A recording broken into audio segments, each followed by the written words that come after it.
നമസ്കാരം. മൂത്രമൊഴിക്കുന്ന സമയത്ത് സ്ത്രീകളിൽ എന്തെങ്കിലും ഒരു തടിപ്പ് ഇറങ്ങി വരുന്നത് പോലെ തോന്നുന്ന ഒരു ഫീൽ വരികയും അതുവഴി നമ്മൾ തൊട്ട് നോക്കുന്ന അവസ്ഥയിൽ നമുക്ക് കറക്റ്റായിട്ട് എന്തോ ഒരു കട്ടിയായിട്ടുള്ള രീതിയിൽ നിൽക്കുകയും ചെയ്യുന്ന ഒരു അവസ്ഥയെ പലപ്പോഴും നമ്മൾ പേടിക്കുന്നതാണ്.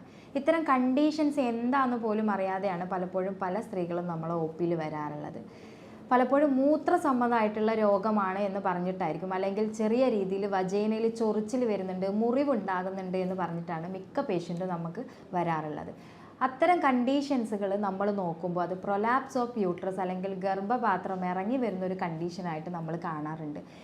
നിങ്ങൾക്ക് അല്ലെങ്കിൽ നിങ്ങൾക്ക് അറിയപ്പെടുന്ന ആർക്കെങ്കിലും ഇത്തരം കണ്ടീഷനുമായിട്ട് ബന്ധപ്പെട്ട് ബുദ്ധിമുട്ടുന്നുണ്ടെങ്കിൽ തീർച്ചയായും ഈ വീഡിയോ നിങ്ങൾക്കുള്ളതാണ്. ഞാൻ doctor Haseena, doctor Basil homeo hospital, Pandikkad, Malappuram ജില്ല.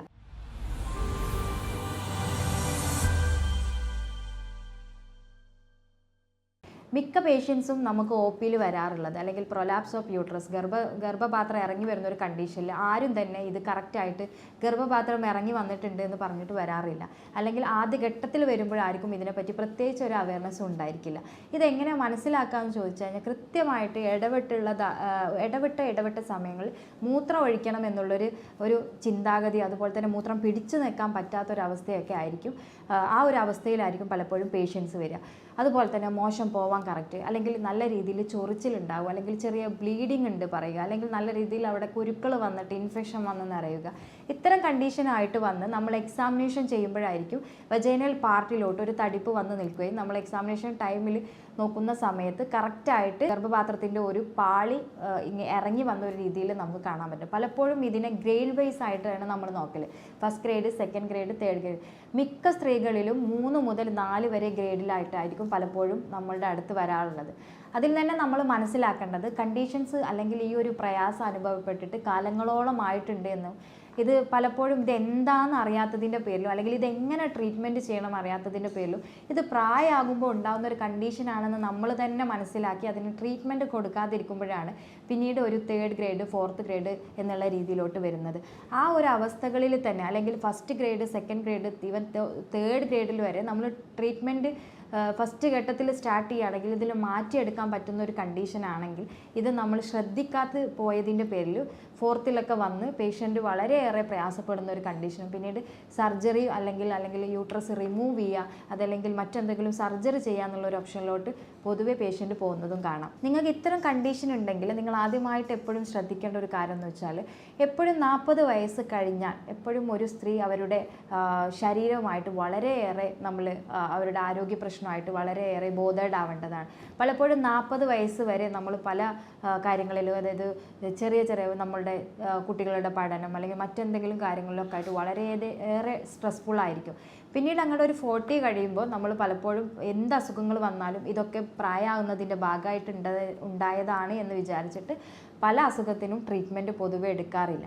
അത്തരം കണ്ടീഷനിലാണ് ഈ ഒരു പ്രയാസങ്ങൾ, പ്രത്യേകിച്ച് നമ്മളുടെ ഉള്ളിൽ നടക്കുന്ന കാര്യങ്ങൾ, അതായത് ഗർഭപാത്രത്തിലുള്ള മുഴ അല്ലെങ്കിൽ മറ്റ് ഉള്ളിൽ നടക്കുന്ന കാര്യം, അതായത് ഒരിക്കലും തന്നെ നമുക്ക് പുറത്ത് നോക്കിക്കഴിഞ്ഞാൽ അതിൻ്റെ ഒരു സിംറ്റംസോ ഒന്നും കാണാത്തൊരവസ്ഥകളിൽ ഇത്തരം കണ്ടീഷൻ പലപ്പോഴും എന്ത് സിംറ്റംസ് നമുക്ക് പുറത്തോട്ട് വന്നു കഴിഞ്ഞാൽ നമ്മൾ ശ്രദ്ധിക്കാതെ കൊണ്ടുപോയി അവസാനം നമുക്കൊന്നും ചെയ്യാൻ പറ്റാത്തൊരവസ്ഥയിലോട്ട് പൊതുവേ നമ്മൾ സ്ത്രീകൾ കൊണ്ടെത്തിക്കാറുള്ളത്. ഒരു 30-35 വയസ്സ് കഴിഞ്ഞ സ്ത്രീകൾ എന്തായാലും ആ ഒരു വർഷത്തിൽ ഒരിക്കലെങ്കിലും സ്കാൻ ചെയ്തിട്ട് നമുക്ക് ഇൻറ്റേർണലി ഒരു പ്രോബ്ലംസ് ഇല്ല എന്ന് ഉറപ്പ് വരുത്തുന്നതാണ് ആദ്യഘട്ടത്തിൽ നമ്മൾ ചെയ്യേണ്ട ഒരു കാര്യം എന്ന് വെച്ചാൽ. നമ്മൾ രണ്ടാമത് നമ്മുടെ ശരീരത്തിൽ വരുന്ന അൺവാണ്ടഡ് ആയിട്ടുള്ള പെയിനുകൾ, അതായത് അൺവാണ്ടഡ് ആയിട്ടുള്ള പെയിനുകൾ എന്ന് പറഞ്ഞാൽ ആദ്യഘട്ടത്തിൽ തന്നെ നമുക്ക് ഇപ്പോൾ സ്വാഭാവികമായിട്ട് കാലുവേദന, മുട്ടുവേദനയൊക്കെ നമ്മൾ ശ്രദ്ധിക്കാറുണ്ട്. പക്ഷേ നമുക്ക് വെജൈനയിൽ എന്തെങ്കിലും പ്രോബ്ലംസ്, നമ്മൾ അരക്കെട്ടിൽ എന്തെങ്കിലും പ്രോബ്ലംസ് അല്ലെങ്കിൽ മറ്റെന്തെങ്കിലും പ്രോബ്ലംസ് നമുക്ക്, അല്ലെങ്കിൽ ബ്രസ്റ്റിൽ വരുന്ന മാറ്റങ്ങൾ, ഇതൊക്കെ തന്നെ നമ്മൾ കുറച്ചും കൂടി എക്സ്ട്രാ നമ്മൾ കെയർ ചെയ്യേണ്ട ഒരു കാര്യമാണ്. ശരിയായ രീതിയിൽ നമ്മളുടെ ഗർഭപാത്രം, അതായത് നമ്മൾ ജനിക്കുമ്പോൾ തന്നെ അല്ലെങ്കിൽ നമ്മൾ പ്രസവമൊക്കെ കഴിഞ്ഞ് അല്ലെങ്കിൽ നമ്മൾ ഏത് സമയം ഒരു പെൺകുട്ടിയുടെ ലൈഫ് സ്റ്റാർട്ട് ചെയ്തിട്ട് നമ്മൾ എൻഡ് ചെയ്യണം, അവസാനിക്കുന്ന ആ ഒരു സമയം വരെ നമ്മളെ ശരീരത്തിൽ വളരെ പവർഫുൾ ആയിട്ടുള്ള ഒരു ഓർഗനാണ് നമ്മൾ ഗർഭപാത്രം എന്ന് പറയുന്നത് അല്ലെങ്കിൽ യൂട്രസ് എന്ന് പറയുന്നത്. നമ്മൾ ഡെത്ത് ആയതിനു ശേഷം, നമ്മൾ മരിച്ചതിന് ശേഷം സ്ത്രീകളിൽ ഏറ്റവും കൂടുതൽ ലാസ്റ്റായിട്ട് ക്ഷയിച്ചു പോകുന്ന ഒരു അവയവം കൂടിയാണ് നമ്മുടെ ഗർഭപാത്രം. അപ്പോൾ തന്നെ നമുക്ക് മനസ്സിലാകും അതിനെ എത്ര കണ്ട് നമ്മളതിനെ പ്രൊട്ടക്റ്റ് ചെയ്തിട്ടാണ് നമ്മളത് നമ്മുടെ ബോഡിയിൽ ഉണ്ടായിട്ടുണ്ട് എന്നുള്ളത്. പക്ഷേ ഈ ഒരു ഗർഭപാത്രം അല്ലെങ്കിൽ ഇത്രയും പ്രൊട്ടക്ഷൻ കൊടുത്ത ഒരു സംഭവം നമ്മൾ ശരിക്കും കെയർ ചെയ്യുന്നില്ല എന്നുണ്ടെങ്കിൽ അതുവഴി നമ്മൾക്ക് ഏറ്റവും കൂടുതൽ പ്രയാസം അനുഭവപ്പെടേണ്ടി വരും എന്നുള്ളതാണ്. നമ്മൾ ഒന്നാമതായിട്ട് തന്നെ നമ്മുടെ ഗർഭപാത്രം ഇറങ്ങി വരുന്നത് പലപ്പോഴും ഗർഭപാത്രത്തിന് ചുറ്റും അതിനെ പിടിച്ചു വെക്കാൻ പറ്റിയിട്ടുള്ള കാര്യങ്ങൾ ഒരുപാടുണ്ടാവും. അതിനെ പിടിച്ചു വെക്കാൻ പറ്റുന്ന കാര്യങ്ങൾക്ക് ബലക്ഷയം സംഭവിക്കുമ്പോഴാണ് ഇതിൻ്റെ പോസ്റ്റർ മാറിയിട്ട് അല്ലെങ്കിൽ ഇതിൻ്റെ പൊസിഷൻ മാറിയിട്ട് താഴോട്ട് വരുന്നത്. നമ്മളുടെ നാട്ടിൽ പൊതുവെ പ്രത്യേകിച്ച് ഇന്ത്യൻ സ്ത്രീകളിൽ പലപ്പോഴും നമ്മളുടെ ഹെൽത്ത് ശ്രദ്ധിക്കാതെ പോകുമ്പോൾ, അതായത് ശരിയായ രീതിയിലൊരു എക്സസൈസോ അല്ലെങ്കിൽ അരക്കെട്ടിനൊരു വ്യായാമമോ ഇതൊന്നും ഇല്ലാത്തൊരവസ്ഥയിൽ തന്നെയാണ് പ്രത്യേകിച്ച് ഈ ഒരു അസുഖം കണ്ടുവരാറുള്ളത്. ഇപ്പോൾ ഒരു 40 വയസ്സ് കഴിഞ്ഞാൽ വരുന്ന അസുഖങ്ങളെ പലപ്പോഴും നമ്മൾ ഇതങ്ങ് ലൈഫ് ലോങ് ഉണ്ടാകുന്ന അസുഖമാണെന്ന് കണക്കാക്കുമ്പോൾ തന്നെ നമ്മൾ പലപ്പോഴും ഉള്ളിലുള്ള ഈ ഒരു അസുഖങ്ങളുടെ ഇൻറ്റൻസിറ്റി അറിയാതെ പോകാറുണ്ട്. അതിൽ തന്നെ നമ്മൾ പലപ്പോഴും സിംറ്റംസ് ആണ് നമ്മൾ ശ്രദ്ധിക്കേണ്ടത്. എങ്ങനെയാണ് നമ്മൾ സിംറ്റംസ് ശ്രദ്ധിക്കുക? നമ്മൾ പീരിയഡ്സ് നിന്ന ആളുകളിലാണെങ്കിലും നിൽക്കാൻ പോകുന്ന ആളുകളിലാണെങ്കിലും നമ്മളുടെ പീരിയഡ്സിൽ ഉണ്ടാവുന്ന ഫ്ലോയിൽ നമ്മൾ വ്യത്യാസം കണ്ടു കഴിഞ്ഞാൽ തന്നെ കറക്റ്റ് ചെയ്ത് അല്ലെങ്കിൽ ഒരു ഡോക്ടറുടെ ഒപ്പീനിയൻ തേടുക, അല്ലെങ്കിൽ അതിനെപ്പറ്റി കൂടുതൽ അറിവുള്ള ഒരാളുടെ ഒപ്പീനിയൻ തേടുക ചെയ്യേണ്ടതാണ്. പീരിയഡ്സിൽ നമ്മൾ ഇറഗുലാരിറ്റി, പീരിയഡ്സ് ഓവർഫ്ലോ വരിക, വേദന വരിക, അതല്ലെങ്കിൽ എന്തെങ്കിലും തടിപ്പ് പോവുക, മോശം പോകാൻ ബുദ്ധിമുട്ടുണ്ടാവുക, അതല്ലെങ്കിൽ ശ്വാസം എടുക്കാൻ പ്രയാസം ഉണ്ടാവുക, എപ്പോഴും മൂത്രം ഒഴിക്കണം എന്നുള്ള ബുദ്ധിമുട്ടുണ്ടാവുക, ജനലിൽ കുരുക്കൾ വരിക, അതുപോലെ തന്നെ എന്തെങ്കിലും വൈറ്റ് ഡിസ്ചാർജ് വരിക, ബ്ലഡി ഡിസ്ചാർജ് വരിക, ഇതൊക്കെയാണ് പൊതുവെ നമുക്ക് പ്രൊലാപ്സ് ഉള്ള ആളുകളിലും പൊതുവെ ഗർഭപാത്രത്തിന് എന്തെങ്കിലും ഇഷ്യൂസ് ഉള്ള ആളുകളിലും പൊതുവെ കാണാറുള്ളൊരു സിംറ്റംസ് എന്ന് പറയുന്നത്. ഇത്തരം കണ്ടീഷനിൽ നമ്മളുടെ നാട്ടിലുള്ള സ്ത്രീകൾ കൂടുതൽ വെയിറ്റ് എടുക്കുന്ന ഒരു പ്രക്രിയ കാണാറുണ്ട്. അത്തരം വെയിറ്റ് എടുക്കുന്ന ആളുകളിൽ ഇതിൻ്റെ ഇൻറ്റൻസിറ്റി കൂടുതലുള്ളത് കൊണ്ട് തന്നെ പലപ്പോഴും ഇത്തരം അസുഖങ്ങളുള്ള ആളുകൾ വെയിറ്റ് എടുക്കുന്നത് കുറക്കുക എന്നുള്ളതാണ് ആദ്യത്തെ ഘട്ടത്തിൽ ചെയ്യേണ്ടത്.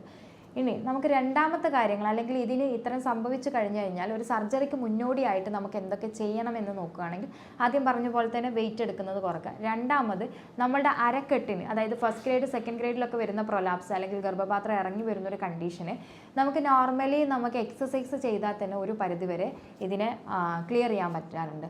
പലപ്പോഴും നിങ്ങളൊരു 25 ഒക്കെ തൊട്ട് തന്നെ ബട്ടർഫ്ലൈ എക്സസൈസ് നിങ്ങൾ നോർമലി നിങ്ങളുടെ ശരീരത്തിൽ, അല്ലെങ്കിൽ നിങ്ങളുടെ നമ്മൾ ഭക്ഷണം കഴിക്കുന്ന പോലെ കുളിക്കുന്ന പോലെ ഒരു ശരീരത്തിൻ്റെ പാർട്ടാക്കി കൊണ്ടുവരിക. അത് തന്നെ നമുക്ക് നല്ല രീതിയിൽ നമ്മുടെ ഉള്ളിലുള്ള ഇൻറ്റേർണൽ ഓർഗൻസിനെ നല്ല രീതിയിൽ ബലപ്പെടുത്താൻ സഹായിക്കാറുണ്ട്. മൂന്നാമതായിട്ട് തന്നെ നമുക്ക് നല്ല രീതിയിൽ പുഷപ്പ് കൊടുക്കുന്ന രീതിയിൽ, ഇപ്പോൾ നമ്മളെടുത്ത് പറയേണ്ടത് കൂടുതൽ ജിമ്മിലൊക്കെ പോകുന്ന സ്ത്രീകളൊക്കെ ആണെങ്കിൽ കൂടുതൽ വെയിറ്റ് ആ ഒരു രീതിയിൽ എടുക്കാറുണ്ട്. അതുപോലെ തന്നെ നമ്മളുടെ അടിവയറ്റിന് കൂടുതൽ പ്രഷർ കൊടുക്കുന്ന രീതിയിൽ വെയിറ്റ് എടുക്കുകയും അതുപോലെ വെയിറ്റ് വെക്കുകയൊക്കെ ചെയ്യാറുണ്ട്. ഇതൊക്കെ പിന്നീടാണെങ്കിൽ നമുക്ക് ചെറിയ രീതിയിൽ ഇതിലൊക്കെ പ്രയാസം കൊണ്ടുവരും എന്നുള്ളത് തന്നെയാണ്. മൂന്നാമതായിട്ട് കറക്റ്റായിട്ട് നമുക്കൊരു ആരോഗ്യപരമായിട്ടുള്ളൊരു ഭക്ഷണ രീതിയൊന്നും ഇല്ല എന്ന് വിചാരിക്കുക. അത്തരം കണ്ടീഷനിലും നമ്മളെ ശരീരത്തിന് വേണ്ട രീതിയിലുള്ളൊരു പ്രതിരോധം ഇല്ലാതിരിക്കുമ്പോഴും ഇത്തരം കണ്ടീഷൻസ് നമ്മളെ ഈ ഒരു പ്രവണതയിലോട്ട് കൊണ്ടെത്തിക്കാറുണ്ട്. ഈ ഒരു കണ്ടീഷൻ പ്രധാനമായിട്ടും കണ്ടിന്യൂസ് ആയിട്ട് അലർജിയൊക്കെ ഉള്ള പേഷ്യൻസിൽ പൊതുവെ കാണാറുണ്ട്. അതായത് കൂടുതൽ തുമ്മൽ, ചുമയ്ക്കൽ, അത്തരം കണ്ടീഷനിലുള്ള ആളുകളിലും ഈ ഒരു പ്രയാസം ഉണ്ടാവാറുണ്ട്. അത്തരം കണ്ടീഷനിലുള്ള ആളുകൾ ചെയ്യേണ്ട കാര്യം എന്ന് വെച്ചാൽ നമ്മൾ അതിനുള്ള ട്രീറ്റ്മെൻറ്റ് എടുക്കുക എന്നുള്ളത് മാത്രമാണ്. രണ്ടാമത്തെ കാര്യം എന്ന് വെച്ചാൽ നമ്മൾ കൂടുതലായിട്ട് സ്ട്രെസ്സ് ഉള്ള ആളുകളിലും ഈ ഒരു പ്രോസസ്സ് പൊതുവെ കാണാറുണ്ട്. അത് ഹോർമോണൽ ഇംബാലൻസിൻ്റെ ഭാഗമായിട്ടൊക്കെ തന്നെ നമുക്ക് കണക്കാക്കാവുന്നതാണ്. ഇനി മൂന്നാമതായിട്ട് കൂടുതൽ വെയിറ്റുള്ള കുഞ്ഞുങ്ങളെ പ്രസവിക്കുന്നതൊക്കെ തന്നെ നമുക്ക് ഗർഭപാത്രത്തിൽ വ്യത്യാസങ്ങൾ വരുത്താറുണ്ട്. അതുപോലെ തന്നെ കൂടുതൽ സമയമെടുത്ത് പ്രസവിക്കുന്ന കേസുകളിലും നമുക്ക് ഇത്തരം പ്രയാസങ്ങൾ കാണാറുണ്ട്.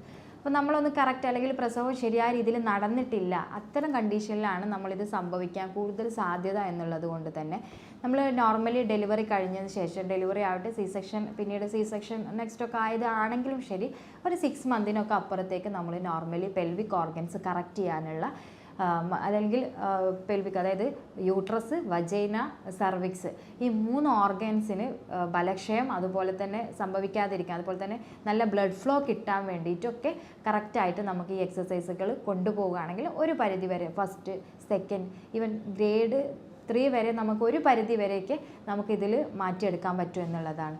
പ്രോപ്പറായിട്ട് ഈ ഒരു പ്രശ്നം വരുന്നതിൻ്റെ മുന്നോടിയായിട്ട് തന്നെ നിങ്ങൾ കറക്റ്റായിട്ട് നമ്മൾ പ്രോപ്പറായിട്ട് എക്സസൈസ് ആയിട്ട് മുന്നോട്ട് പോവുക. ഇനി നമ്മൾ എന്തൊക്കെയാണ് ഇതിൽ ശ്രദ്ധിക്കേണ്ട കാര്യം, മറ്റെന്ത് ഭക്ഷണത്തിൽ എന്തെങ്കിലും ശ്രദ്ധിക്കണമെന്ന് ചോദിച്ചു കഴിഞ്ഞാൽ കൂടുതൽ കൊഴുപ്പുള്ളത് കഴിക്കാതിരിക്കുക, ഈസ്ട്രോജൻ അധികം ഉള്ളത് കഴിക്കാതിരിക്കുക. കാരണം ഒരു പരിധിയിലപ്പുറം നമുക്ക് ഫൈബ്രോയിഡ് പോലെയുള്ളത് വലിയ ഭാരമുള്ള മുഴകളൊക്കെ വരികയാണെങ്കിൽ കുറച്ച് കഴിഞ്ഞാൽ ഇപ്പോൾ 40-ലൊരു മുഴ വന്ന് ഒരു 10 സെൻറ്റിമീറ്റർ 15 സെൻറ്റിമീറ്റർ ഒക്കെ വരുന്നൊരു മുഴകളാണെങ്കിൽ പിന്നീട് നമ്മളൊരു 60 ഏജൊക്കെ ആകുമ്പോൾ ഒരു പക്ഷേ നമുക്ക് ഇങ്ങനെ ബുദ്ധിമുട്ട് വരാനുള്ള സാധ്യതകളുണ്ട്. ഇതൊക്കെ തന്നെ നമുക്ക് ഏറ്റവും കൂടുതൽ സാധ്യതകളാണെങ്കിലും ശ്രദ്ധിക്കേണ്ടതും നമ്മൾ പരിഹരിക്കേണ്ടതുമായിട്ടുള്ള പ്രധാനപ്പെട്ട കാര്യങ്ങളാണ്.